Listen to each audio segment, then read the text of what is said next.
Good morning, ನಾನು Pratibhaji. Welcome to tiffin box. ಇವತ್ತು ಗೋಧಿ ಹಿಟ್ಟಿನ ಸಿಹಿ ದೋಸೆ.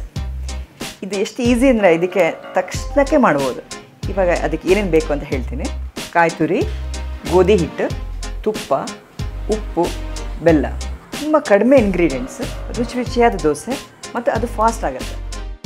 ಈ ಗೋಧಿ ಹಿಟ್ಟು, ಕಾಯಿ ತುರಿ, ಬೆಲ್ಲ, ಉಪ್ಪು ಇಷ್ಟು ಮಿಕ್ಸ್ ಮಾಡಿಕೊಂಡು ಈ ಥರ ಸ್ವಲ್ಪ ದಪ್ಪ ಇಷ್ಟು ಕಲಿಸ್ಕೊಂಡ್ರೆ ಆಯಿತು.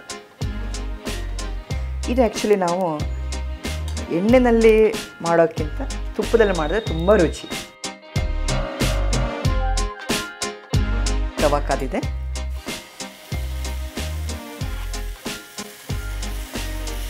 ಸ್ವಲ್ಪ ದಪ್ಪಕ್ಕೆ ಹಾಕಬೇಕು, ತೆಳು ಹಾಕೋಕ್ಕಾಗಲ್ಲ ಇದು.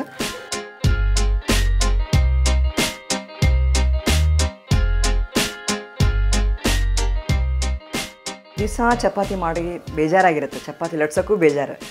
ಈ ದೋಸೆ ಅಂತಂದರೆ ಅಕ್ಕಿ ಅಂತ ನಾರ್ಮಲ್ ಬಂದುಬಿಡುತ್ತೆ.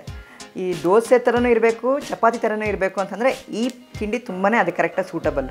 ಯಾಕೆಂತಂದರೆ ಅಕ್ಕಿ ಇಲ್ಲದೇ ದೋಸೆ ಆಗಿತ್ತು, ಲಟ್ಟಿಸ್ದೇ ಗೋಧಿ ಹಿಟ್ಟಿಂದ ಯೂಸ್ ಮಾಡ್ತಾಯಿದ್ದೀವಿ.